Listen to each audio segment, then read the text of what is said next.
Magandang tanghali po, Mayor, at nakita po namin na dumagsa po inyong mga suporta at maganda po yung mga approach na rin ng inyong mga tao. At bilang kayo po yung kinatawan na acting YC from BARM at ngayon po ay nagpapapili kayo, ano po ang susunod na mga akbang kung sakali po ay iluklok kayo ng taong bayan, Mayor? Magandang hapon na rin sa ang kalahatan. Assalamualaikum warahmatullahi wabarakatuh. Ito po mga supporter natin, sama-sama ito pa sa kampanya natin. Kasi ilang araw na tayo naumpisan, simula 28 ay pwede na ang magkampanya. Kaya po inumpisa natin sa Barangay Mudsing. Kaninang umaga, pinuntahan naman natin ang Barangay Central Labas. At bukas doon tayo sa Barangay Sambulawan. Kasi we have only 7 barangays comprising the municipality of Cagayan. I know daw yung mga plataforma nyo po para malaman ng ating mga kababayan na incoming, Mayor. Unang-una po, ang plataforma namin ay guided po ng plataforma ng ating UBGP, United Bangsamoro Justice Party, kung saan ang pinaka nito ay magkaroon tayo ng moral governance. Paano natin may apply unti-unti yung sinasabi nating moral governance. Pangalawa po ay yung gusto natin maiangat ang antas ng pamumuhay ng ating mga constituent dito. Kung kaya mayroon tayong mga benchmarking na ginawa sa mga lugar na poorest of the poor dito sa amin, na kung saan tingnan natin after our services has been done, titingnan natin ano ba ang naiangat sa kanila. Education na rin po ang ibang konsiderasyon natin kasi sa Islam, isa po yan sa mga dapat na maging priority natin yung education. Education sa itong Islamic education at saka education na rin dito sa kumbaga sa pinag-aralan sa English. So yan po ang pangatlo natin na hangad. At ang iba po, peace and security ng ating mamamayan. Peace and order nga. Palakasin natin yung peace and order dito sa ating munisipyo. At mga iba pang dapat na mapalago natin dito sa amin. Last question, Mayor, kasi tatanong din si kasamang Bagwis, publisher ng JAM, at saka si Faridin na from Bandera. Kung sakali doon po sa inyong sinasabi na hindi po tataas ang ekonomiya kung wala po yung peace and order, at sa inyo pong pamumuno, kung sakaling iluklok kayo ng taong bayan, ito pa ay matudlukan na at masabi natin na talagang kakaiba na. At sinabi kasi noon yung mga constituents kung saan po ay natutuwa sila dahil meron na silang matatawag na ama at ina dito sa bayan na ito, Honorable Mayor. Doon sa mga investor na panawagan niyo po. Wala pa po ako sa gobyerno ng dito sa ating Cagayan. Ang dami na po na-settle dito na conflict between our constituents na sinulbar natin peacefully. Ang ibig sabihin nun, hindi tayo ginamitan ng kung ano dyan ng lakas, kundi kinausap ko yung magkakabilang party at para hindi lumawak yung maaaring magiging impact nun na kaguluhan sa amin. So kung kaya't hindi ko na po banggitin ano yung mga sinasabi ko na conflict dito na ultimo yung mga leaders natin dito ay kung hindi nila masolve ay kakausapin nila ako para magbigyan ng kasulbaran yung mga problema, issue concerning sa peace and order dito sa amin. So yun po ay paigtingin natin pag po tayo ang nanalo. Inshallah. Nagsimula po kayo sa wala nung naging bayan na itong Kadayangan.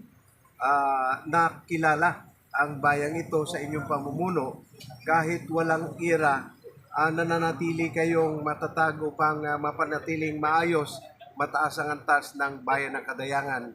Ano ang mga sikreto po ninyo na maging ang mga kasama natin ngayon dito ay nagkaroon ng bahay, tuwan-tuwa sila, 50 bahay na tuloy, pati ang mga bigas na natutulungan ninyo mamamayan dito na hindi na nga daw nila alam ang presyo ng bigas dahil patuloy ninyong nasusuportahan ang kanilang pang-araw-araw na pangangailangan.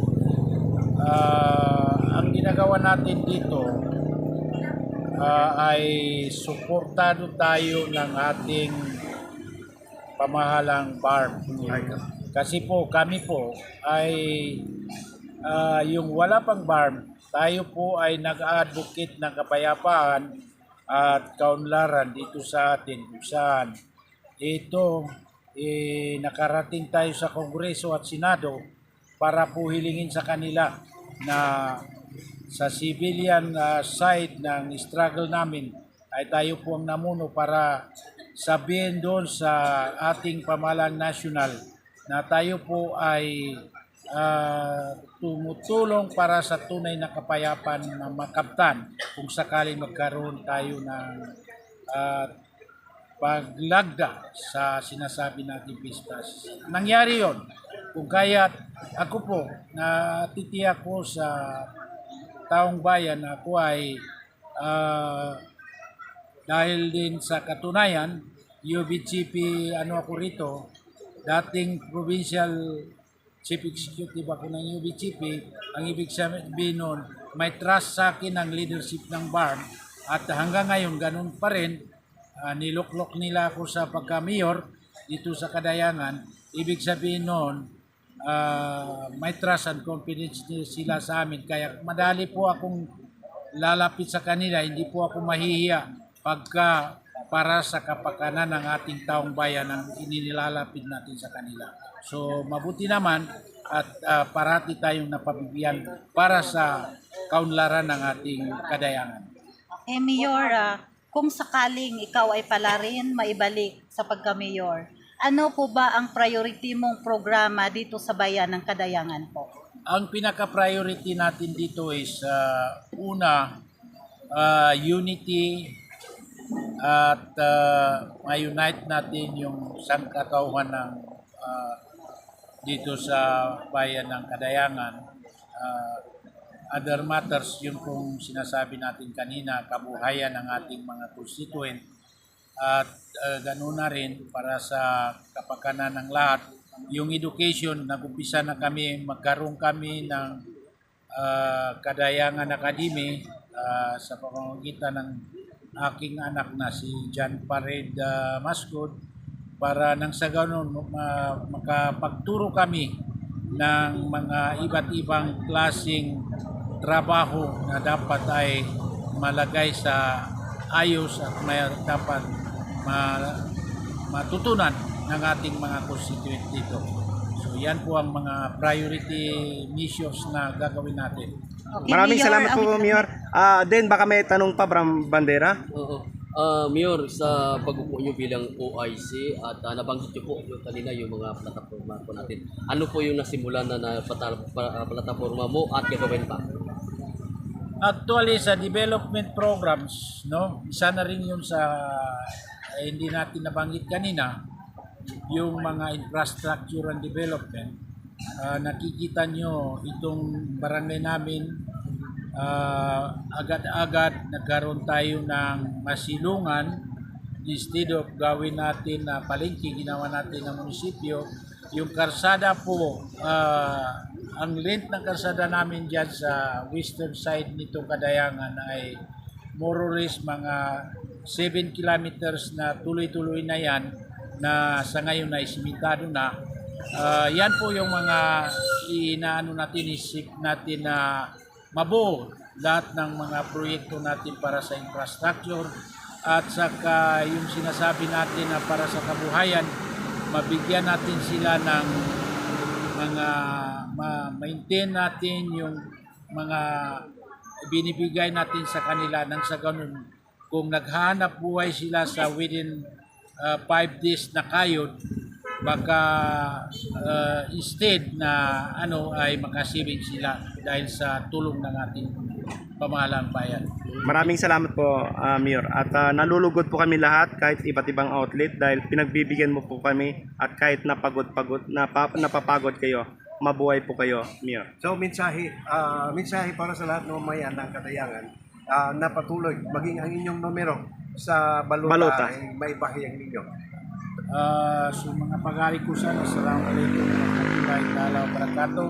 Mga pakat ko, mga ali ko, kita nulangon na pagungayan tawi ginawa tano, labi-labi dun sumuriataw tano, na sabab sa pagungayan tano, na yata no pamilin, makatiyakap sa kita no siya sa kano gobyerno, na ikaysa na napakato mga mapuro sa pulo, ikadua na katawanin ni penggulanin, ikatlo na namunot sa kano aturan no mga mapurutano yamasla na suaturan no agama Islam sa kita no langon yan nami sa may pangilin na panunan na ni katatap sa kita no kalilintad, katatap sa kita no kagapyan no wiyag-wiyag tano, katatap sa kita no sa kagapyan no ingat tano sa buntal sa upama na mapiaso mga ingat tano ka adun mga infrastructure makabatad, katatap kano simba tano kagabagro simba tano kano Allah subhanahu wa ta'ala sa kita no langon. Interview niya na pangani namin sir kano na su team ay UBCP na niyada ba ibutuan tano lagi na su team UBCP na party no anda nga chief minister tano yanin manap party ni chairman Alhaj Murad Ibrahim, party ni no bago chief minister tano mana si sir